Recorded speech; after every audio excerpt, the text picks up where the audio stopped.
भद्रं कर्णेभिः शृणुयाम देवाः भद्रं पश्येमाक्षभिर्यजत्राः स्थिरैरङ्गैस्तुष्टुवागुंसस्तनोभिर्दशेम देवहितं जदायुः स्वस्ति न इन्द्रो वृद्धश्रवाः स्वस्ति नः पूषा विश्ववेदाः स्वस्ति नस्तार्क्ष्यो अरिष्टनेमिः स्वस्ति नो बृहस्पतिर्दधातु ओम शांति शांति शांति। आज 9/8/2021 में क्रमशः उपनिषद प्रस्थान में महाकाल वनांतर्गत महादेव के संरक्षण में क्षिप्रा के उत्तर तट पर उपनिषद आश्रम से नित्य प्रति आप स्वाध्याय प्रातःकाल का श्रवण करते हैं। आज का स्वाध्याय अथर्ववेदीय प्रश्नोपनिषद के 5वें प्रश्न में जो आज का विषय है वो त्रिमात्रा विशिष्ट ओंकारोपासना का फल, यानी कि जो साधक ओंकार की 3 मात्राओं के सहित ब्रह्म का चिंतन करता है, परमेश्वर की उपासना करता है, वो शरीर छूटने के बाद किस गति को प्राप्त होता है, यानी कि त्रिमात्रा विशिष्ट 3 मात्राओं के सहित ओंकार की उपासना करने से किस फल की प्राप्ति होती है। उच्चारण। यह पुनरेतं त्रिमात्रेण ओमिति एतेनैव अक्षरेण परं पुरुषम् अभिध्यायीत सत्तेजसि सूर्ये संपन्नः यथा पादोदरः त्वचा विनिर्मुच्यते एवं हवै सपाप्मना विनिर्मुक्तः ससामभिरुन्नीयते ब्रह्मलोकं स एतस्माज्जीवघनात् परात्परं पुरुषमीक्षते तदेतौ श्लोकौ भवतः।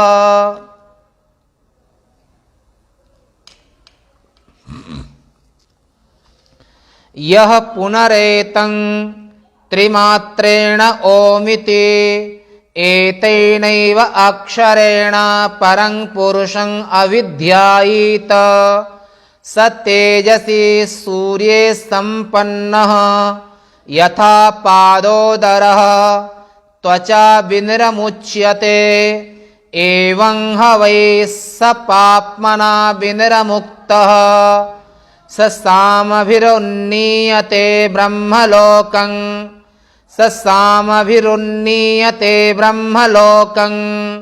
स एतस्माज्जीवघनात् परात्परं पुरुषमीक्षते तदेतौ श्लोकौ भवतः।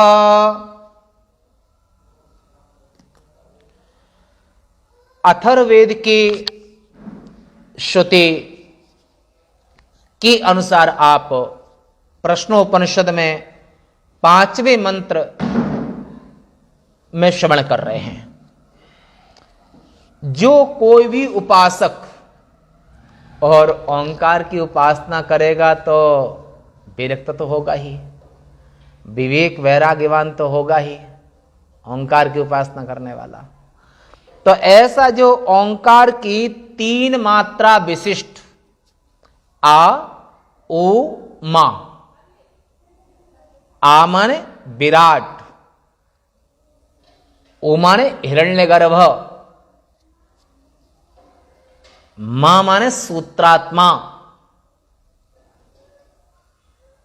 माया ही जिसका सूक्ष्म देह है, और जीव का तीसरा शरीर अज्ञान ही कारणदेह है, और ईश्वर का तीसरा शरीर सूत्रात्मा कारणदेह।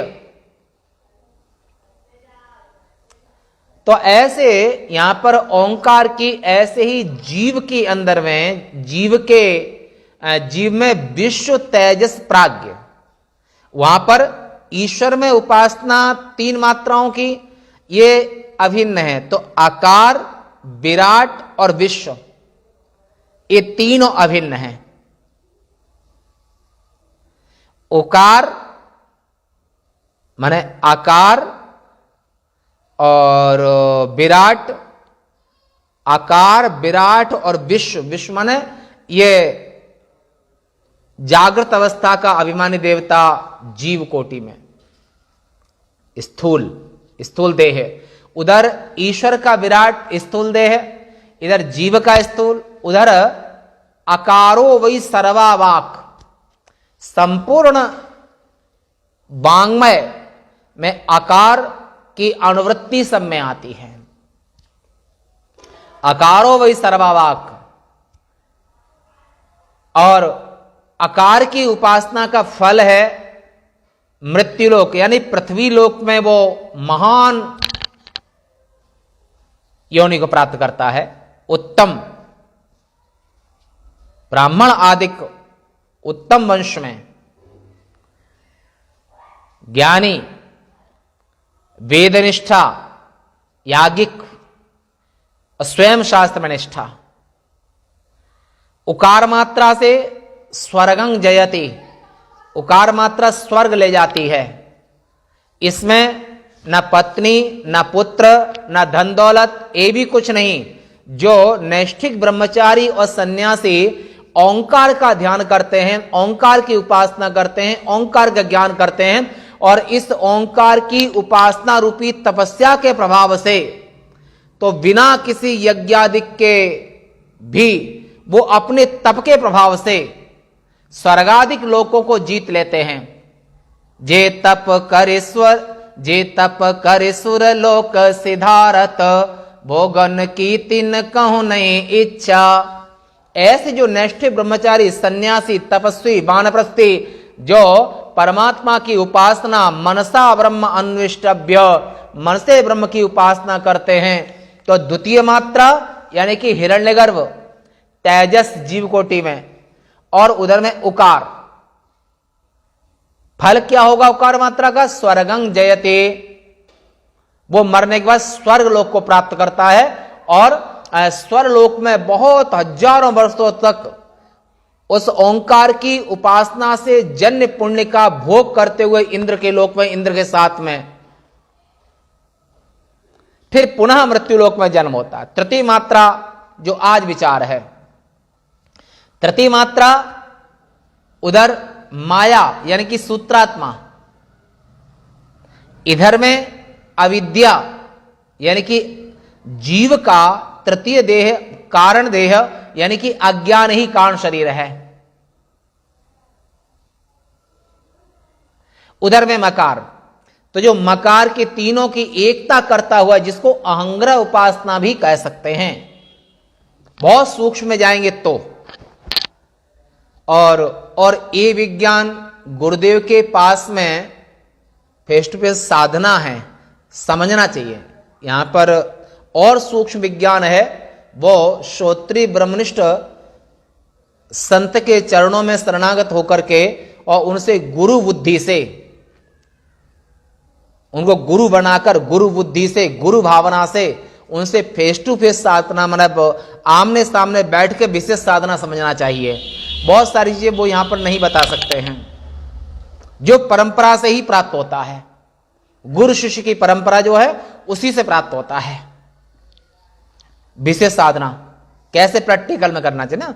तो ऐसे जो मकार मात्रा है, तो मकार मात्रा की उपासना जो करता है, माने तीनों मात्रा और तीनों मात्रा के जो भाव आदि को ध्यान रखते हुए, तो मकार मात्र ब्रह्मलोकम, वो स्वर्ग से ऊपर सूर्य के मार्ग का भेदन करता हुआ और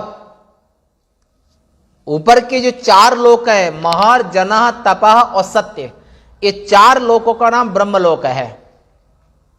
तो ऐसा जो तपस्वी है, जो ओंकार की साधना उपासना वैदिक रीति से करता है, वो ब्रह्मलोक का अधिकारी होता है। ब्रह्मलोक नारद चले करत राम गुणगान।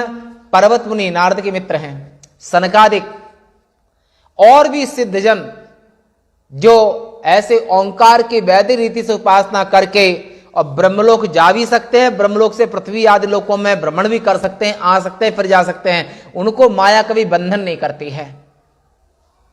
तीनों मात्राओं की उपासना जब सिद्ध होती है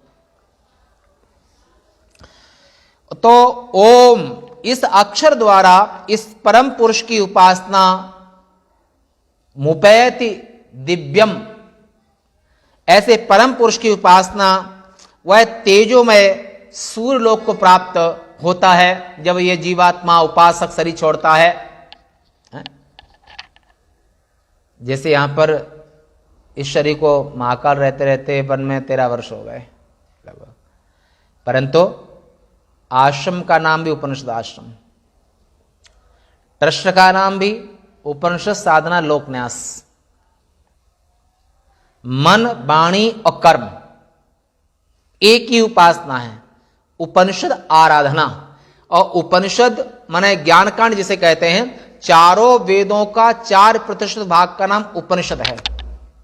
और उपनिषद में से उपनिषद का भी जब दोहन किया तो गीता अमृतं महत, भगवान कृष्ण ने सर्वोपनिषदो गावो दुग्धा गोपाल नंदन, और सभी उपनिषदों को, उपनिषदें कामधेनु के समान है और उनका जो दुग्धामृत निकाला वो गीता ज्ञान है जो 700 श्लोकों में ग्रथित है।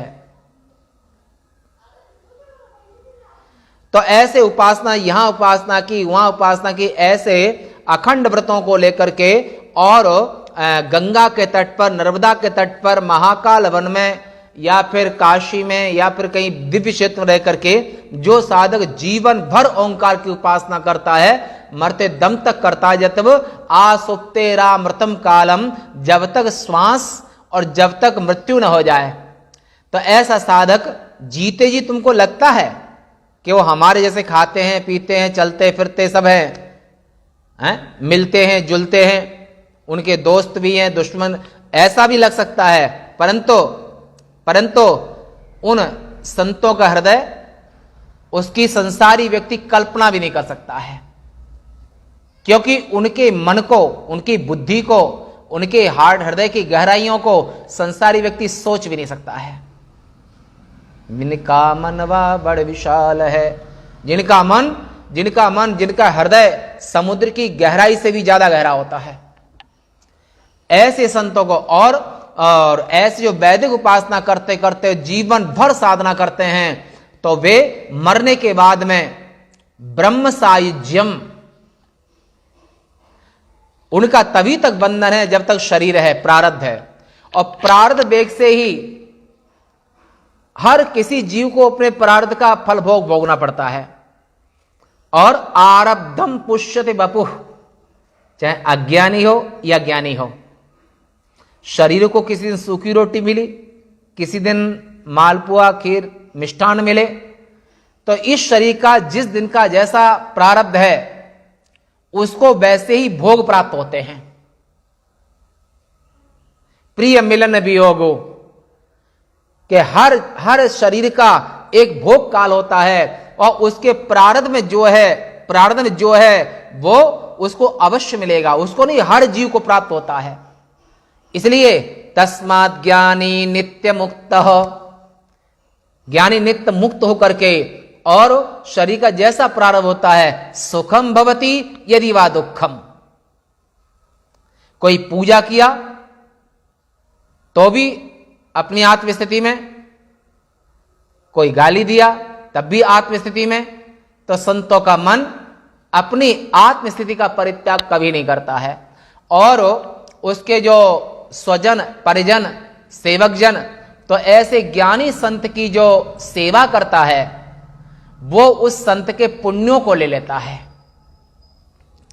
और ज्ञानी संत की जो निंदा करते हैं, गालियां देते हैं, जो उनको संत की निंदा सांप की योनि, संत की निंदा करने सांप की योनि प्राप्ति, तो वहां पर वो उनके पापों को ले जाते हैं और उसको पुण्य विवर्जित पंथा, क्योंकि उसे न जन्म लेने की इच्छा है, न कोई संकल्प बाकी है, वो केवल भगवान की भक्ति करते करते अपनी महिमा में लीन होकर रहता है और ना काहू से दोस्ती ना काहू से बैर, कबीरा खड़ा बाजार में सबकी मांगे खैर, सबकी मंगल कामना करता है और आत्मन्ने आत्मना तुष्ट, अपनी आत्मा में संतुष्ट रहता है। तो ऐसे जो संत हैं, वे संत, उनके सर्प जिस प्रकार से केंचुली निगल जाता है, ओम पुनः सुनिए, सर्प जिस तरह से केंचुली उसकी छूट जाती है, ऐसे ही ज्ञानी संत का जो शरीर है, प्रारब्ध है, वो भी ऐसे ही धीरे धीरे समय आने पर, केंचुली समय आने पर अपने आप छूट जाती है। ऐसे ही शरीर का जब तक प्रारब्ध है तब तक उसको भोग की प्राप्ति होती है, वो सुख भोग भी मिल सकता है और दुख भोग भी मिल सकता है। राजा भी बन सकता है, सुखदेव भी बन सकता है, राम भी बन सकता है, जनक भी बन सकता है, परंतु आत्मन्ने आत्मना तुष्ट, वो न किसी से उद्विग्न होता है, वो न किसी को उद्विग्न करता है और उसका प्रारब्ध कर्म ऐसी क्षीण होता जाता है जैसे सांप की केंचुल जैसे पकती जाती है, वो कब कहां कैसे गिर गई सांप को पता ही नहीं लगता है। ऐसे ही और ऐसे ज्ञानी संत का जो मन होता है कि होय विस्मृत व्यवहार में, कबहू को ज्ञानी संत अज्ञानी विमुखई रहे, यह तू जान सिद्धंत। ज्ञानी संत संसार की माया की चमक दमक में व्यामोहित तो हो सकता है, पत्थर पानी में डूब तो सकता है पर पानी में बह नहीं सकता है तिनके की तरह। ऐसे ही ज्ञानी संत का जीवन हिमालय के समान, पत्थर के समान महान अडिग होता है। कभी मन बहिर्मुख विषयों में गया भी, और जैसे वो समाधि में जैसे एकाग्र होंगे तो पुनः वो अपनी आत्म स्थिति में आ जाएंगे। पर अज्ञानी व्यक्ति हमेशा विमुख ही रहता है, क्योंकि उसको आत्म विवेक का अभाव होने के कारण। इसलिए हर मनुष्य का अधिकार है, हर मनुष्य को आत्मविज्ञान अवश्य प्राप्त करना चाहिए। अगर मनुष्य देह मिला है तो इसमें न कोई ब्राह्मण न कोई शूद्र, मानव मात्र का अधिकार है। ज्ञान में हर किसी का अधिकार है और ज्ञान प्राप्ति के लिए प्रयास और बलिदान और सेवा। अब ज्ञान मिलेगा कैसे? सेवया, परिप्रश्नेन सेवया, गुरुजनों की सेवा से, प्रश्न करने से तब ज्ञान मिलेगा। तो ऐसे जो है, जो ज्ञान होने के बाद उसका शरीर भी, उसका प्रारब्ध ऐसे क्षीण हो जाता है और ऐसे निकल जाता है, कर्म कट जाते हैं। जैसे कि सांप जा रहा है और कैंचुली से निकल जाता है, कैंचुली पीछे रह जाती है और सांप आगे निकल जाता है। ऐसे ही ओंकार की तीनों मात्राओं का ज्ञान करके, ध्यान करके, उपासना करके, और जब इस शरीर रूपी कैंचुल को छोड़ता है फिर वह ऊपर ब्रह्मलोक चला जाता है, वैकुंठ लोक चला जाता है। फिर दोबारा न स पुनरावर्तते, न स पुनरावर्तते, दोबारा माया उसको बांध नहीं सकती है। उसी प्रकार वह पापों से मुक्त हो जाता है और पाप का परिणाम दुख होता है, पुण्य का परिणाम सुख होता है। अगर किसी को जिंदगी में दुख मिट नहीं रहे हैं, दुखी दुख हो रहे हैं, तो कहीं ना कहीं इस जन्म का या 1000 जन्म पहले का भी कोई पाप हो सकता है। और अगर किसी के पाप करते हुए भी सुख मिल रहा है, इसका मतलब है कि किसी जन्म का उसका पुण्य का फल चल रहा है और वो जैसे ही क्षीण होगा और पाप का फल शुरू हो जाएगा तो पुनः वो दुख, क्योंकि संसार में हर जीव पुण्य पाप का परिणाम भोग रहा है और व्यक्ति विवश है। ईश्वर के अनुशासन में व्यक्ति विवश है। भीषास्मात् बातः पवते भीषोदेत सूर्यः, उसी परमात्मा के भय से सूर्य उदय होता है। अग्नि तपती है और वायु चलता है, उसी परमात्मा के संरक्षण, परमात्मा के भय से ये कर्म, यमराज, ये सब कर्म का लेखा जोखा, जीव को लाना ले जाना आदि, ओम जीव को मृत्यु का अधिकार यमराज को है, तो यमराज टाइम से जिस जीव का कर्म पूरा हो जाएगा उनको लेके जाना पड़ेगा, क्योंकि याम में पद पर स्थित हैं। तो इस प्रकार वह ऐसा ज्ञानी जो ओंकार की उपासना करता है और उपनिषद चिंतन करता है, तो वो उसे कभी कोई पाप नहीं छू सकता है। उपनिषद ऋषि को, उपनिषद उपासक को, ओंकार की उपासक को और ज्ञान की साधना करने वाले को कभी कोई भी पाप छू नहीं सकता है। हत्वापशयमान लोकान न हंति न निबध्यते, अपने हाथ से तीनों लोग की हत्या कर दे फिर भी उसे कोई पाप नहीं छुएगा। ऐसे ज्ञानी संत को, और ऐसा कोई इंसान नहीं है जो शरीर धारण किया है उससे कोई पुण्य और पाप ना हो। पुण्य करना पड़ता है, पाप हो जाता है, परंतु ज्ञानाग्नि दग्ध कर्माणि, परंतु उसके ज्ञान रूपी अग्नि में ये पाप पुण्य जल के राख हो जाते हैं, तो उसे कभी कोई पाप छू नहीं सकता है। वो पापों से मुक्त हो जाता है। वह सामश्रुतियों द्वारा, मन सामवेद की ऋचाओं के द्वारा ब्रह्मलोक में ले जाया जाता है। ये ऋचाएं इसके सूक्ष्म देह को, सूक्ष्म देह का अर्थ होता है 5 ज्ञानेंद्रियां, 5 कर्मेंद्रियां और 5 प्राण, मन बुद्धि चित्त अहंकार, ये 1900 को लेकर के, और जो सामवेद की जो ऋचाएं ये ब्रह्मलोक ले जाती हैं। और 2 मात्रा की उपासना करने वाले को स्वर्ग में ले जाती हैं।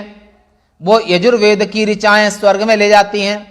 और जो 1 मात्रा का चिंतन करता है ऋग्वेद का, उसको ऋग्वेद की ऋचाएं इस पृथ्वी लोक पर उत्तम शरीर प्रदान करती हैं, उत्तम परिवार, उत्तम धनधान्य आदि, उत्तम बुद्धि, ऐसा इस जीव घन से भी, जीवन घन से भी उत्कृष्ट हृदय स्थित परम पुरुष का साक्षात्कार करता है। इस संबंध में ये 2 श्लोक आगे कहेंगे। भाष्य देख लीजिए इस मंत्र का। जो पुरुष 3 मात्राओं वाले 3 मात्रा विषयक विज्ञान से, अब विज्ञान विशेष जानने की इच्छा हो तो आप उपनिषद आश्रम आ सकते हैं।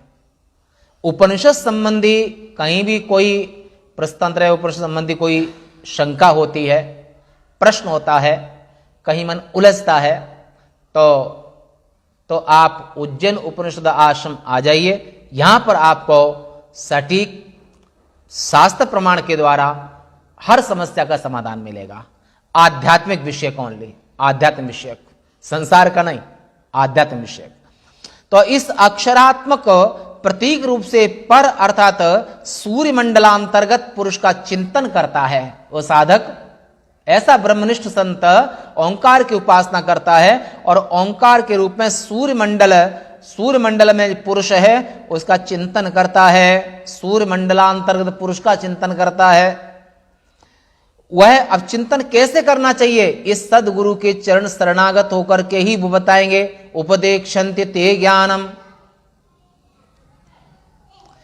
और तृतीय मात्रा रूपी होकर के तेजोमय सूर्य लोक में स्थित हो जाता है। जब शरीर छोड़ता है वो जीव यहां से निकल करके और सूर्य मंडल का भेदन करते हुए वह मृत्यु के पश्चात भी चंद्र लोकादि के समान सूर्य लोक से फिर कभी लौट करके नहीं आता है। ऐसा नैष्ठिक ब्रह्मचारी और सन्यासी जब 3 मात्रा से ओंकार का चिंतन करते देह छोड़ते हैं तो उनको दोबारा इस संसार में नहीं आना होता है।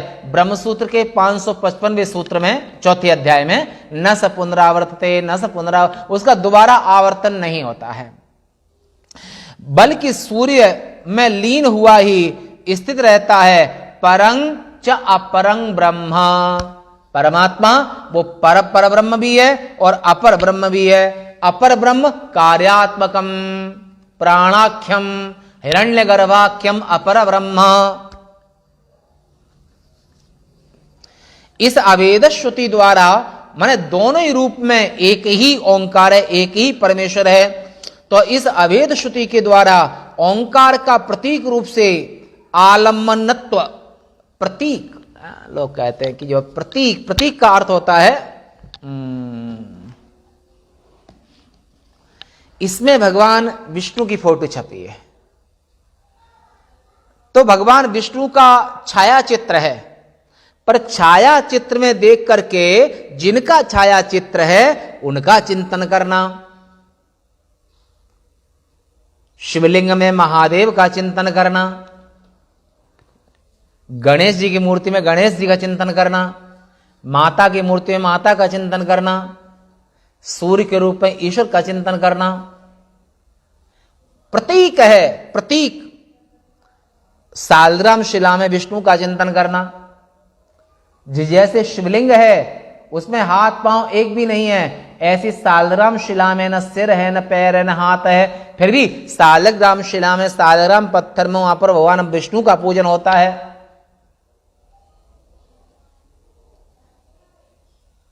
कैसे? क्योंकि मनसा ब्रह्म अन्वेष्टव्य, उपासना मन की गति से होती है। हाथ पांव ये तो निमित्त होते हैं, है ना, तो वहां पर उपासना मन की गति से होती है। तो वहां पर सशंक चक्रं सकिरीट कुंडलम सहारुवक्ष स्थल कौस्तुभश्रियम। सालग्राम शिला में भगवान नारायण, नारायण किल गुरो भगवन नमस्ते। संपूर्ण ब्रह्मांड के एकमात्र गुरु वो नारायण है। तो ऐसे भगवान नारायण का चिंतन प्रतीक रूप में सालग्राम शिला में, छाया चित्र में, मूर्ति विग्रह में, ऐसे शिव का चिंतन शिवलिंग में, वो प्रतीक है शिवलिंग। पर प्रतीक में, जिसका प्रतीक है उसकी उपासना प्रतीक में होती है। पर ये रहस्य जाने को जा पर कृपा राम की हो, ये रहस्य ये अपने अपने गुरुजनों से समझना चाहिए। पर गुरु बनाने योग्य कौन है? जो उपनिषद ऋषि हो, जो वेदोपासक हो, जो श्रोत्री ब्रह्मनिष्ठ हो, वही गुरु, उसी गुरु बनाना चाहिए। क्योंकि संपूर्ण संसार का जो ब्रह्मांड का जो संविधान है वो वेद है, और जो वेद बाह्य लोग हैं वो भले ही किसी रूप में हो पर गुरु बनाने योग्य नहीं है। वेदानुसारी जीवन यापन करने वाले, वेदानुसारी चिंतन करने वाले, वेदानुसारी मनन करने वाले, वेदानुसारी निधिध्यासन करने वाले और वेद पुरुष हैं, तो वही गुरु बनाने योग्य हैं। ऐसे सदगुरु की शरण में जाकर के और इस विज्ञान को और समझना चाहिए। ऐसा परमेश्वर है, वो परम च अपरम ब्रह्म, वो पर ब्रह्म भी है, अपर ब्रह्म भी है। इस अभेद श्रुति के द्वारा ओंकार का प्रतीक रूप से अवलंबन बतलाया गया है। ब्रह्म प्राप्ति में उसका साधनत्व नहीं बतलाया गया है। अन्यथा बहुत सी श्रुतियों में जो ओंकारम, उद्धृत वाक्य है, ओंकारम ऐसा कहा। बहुत सी दूसरे वेदों में, उपनिषदों में ओंकारम ऐसा भी लिखा है। तो ऐसी द्वितीय व्यक्ति यहां पर आई है, वह बाधित हो जाएगी। यद्यपि ओम इत्येतेन, ये छांदो का है ना, ओम इत्येतेन, वहां पर तृतीय इस जगह विभक्ति है ओम में, उधर द्वितीय विभक्ति है। तो यहां पर इस पद में तृतीय व्यक्ति होने के कारण इसका करणत्व मानना भी ठीक है। यानी कि ब्रह्म प्राप्ति में जो करण है वो ओंकार है, यानी कि ओंकार के द्वारा ब्रह्म तक पहुंच सकते हो, ओंकार के द्वारा परमात्मा का दर्शन कर सकते हो। तो यहां पर तृतीया है, यानी करण है, कर्णत्व है, और वहां पर द्वितीया है, ऑब्जेक्ट। तो यहां पर तो इसलिए मैंने ओंकार साधन भी है और साध्य भी है। तो ओंकार के जप साधना आदि के द्वारा, ध्यान के द्वारा, तो वहां पर साधनत्व मानना भी ठीक है, वो साधन भी है। तथापि त्यजेदेकंकुलस्यार्थे, ये महाभारत का 37वां अध्याय 17वां मंत्र, ये महाभारत का है। तो कुल के हित के लिए एक व्यक्ति का त्याग कर देना चाहिए। अगर एक व्यक्ति को मारने से पूरे कुल की रक्षा हो रही है, या उसके त्याग करने से कुल बच रहा है, तो एक व्यक्ति को घर से निकाल देना चाहिए। अगर उसके द्वारा पूरा परिवार विनाश हो रहा है तो पूरे परिवार को बचा लेना चाहिए और एक व्यक्ति का त्याग कर देना चाहिए। ऐसे ही देश के कल्याण के लिए, जिले के कल्याण के लिए, गांव का, और ब्रह्म विद्या की प्राप्ति के लिए, आत्म कल्याण के लिए, और जो धर्म के पालन के लिए सर्वम त्यजेत। जैसे वहां पर बहुत के लिए एक का त्याग, ऐसे ही आत्मार्थं सर्वम त्यजेत, इसी मंत्र का अगला भाग है महाभारत का 37-17। आत्मार्थं, आत्म कल्याण के लिए, ब्रह्म विज्ञान के लिए, और इसके लिए सभी का त्याग कर सकते हो, कोई पाप नहीं लगेगा। इस न्याय से, प्रकरण के अनुसार इसे त्रिमात्रं परं पुरुषम, त्रिमात्रं परमं पुरुषम, परम पुरुष ओंकार जो है, जो परमात्मा है, वे त्रिमात्र स्वरूप हैं। अ उ म माने ओम, वे त्रिमात्र स्वरूप हैं। त्रिमात्रं परमं पुरुषम, त्रिमात्रं परं पुरुषम, इस प्रकार द्वितीय विभक्ति में ही परिणत कर लेना चाहिए इसको भी। अब ये कहा पादोदर, उदर माने छाती, पाद माने पैर, तो छाती है पैर जिसके, किसके? काले नाग के, सांप के। सांप छाती के ओर चलता है, उसको दंड मिला हुआ है कि वो जब मनुष्य था तो उस समय पर उसने हरि की, विष्णु और शिव की और संतों की निंदा की। हरि गुरु निंदक दादुर होए, श्री नारायण की निंदा का फल और शिव की निंदा का फल और संत की निंदा का फल मेढक बनना पड़ता है, टर टर टर करते रहते हैं। और जो केवल संत की निंदा करता है वो संत की निंदा सांप की योनि, तो वो सांप की योनि में मरने के बाद जाता है जो संत की निंदा करता है। पादोदर, उदर है पैर जिसके, अथवा छाती के बल चलना माने सांप। तो जैसे सर्प केंचुली से छूट जाता है, वह जीर्ण त्वचा से छूट करके पुनः नवीन हो जाता है, उसी प्रकार जैसा कि यह दृष्टांत यहां पर सर्प का कहा गया है, और वह साधक सर्प की केंचली रूपी अशुद्धमय पाप से, पाप तो शुद्ध ही होता है, पाप का अर्थ होता है परोपकारा पुण्याय, दूसरे को मन वाणी कर्म से प्रसन्नता, खुशियां देना पुण्य है, और दूसरे को मन वाणी कर्म से दुख देना, रुलाना, रुर रोदने जिसे रावण शब्द बनता है, रुलाना, वो पाप का कारक होता है। तो जैसे वो अशुद्धमय पाप से मुक्त हो, तृतीय मात्रा रूप मान तीसरी मात्रा जो कही मकार रूप सामश्रुतियों के द्वारा, सामवेद की ऋचाओं के द्वारा ऊपर की ओर माने ब्रह्मलोक, वो ऋचाएं ऐसे जीव को मरने के बाद, शरीर छोड़ने के बाद ब्रह्मलोक ले जाती हैं, और वहां पर हिरण्यगर्भ ब्रह्मा के सत्य नामक लोक को ले जाया जाता है। वह हिरण्यगर्भ संपूर्ण संसारी जीवों का आत्म स्वरूप है, सबकी आत्मा है। इसको आप गीता के 15वें अध्याय में सुना है कि ऊर्ध्वमूलमदा शाखामश्वत्थं प्राहुरभ्यम छन्नांसि यस्य पर्णानि यस्तं वेद स वेदवित्। संसार बिटप की, वो संस्कृत का हिंदी में, संसार बिटप की महिमा है न्यारे, ऊपर को मूल है नीचे को डाले।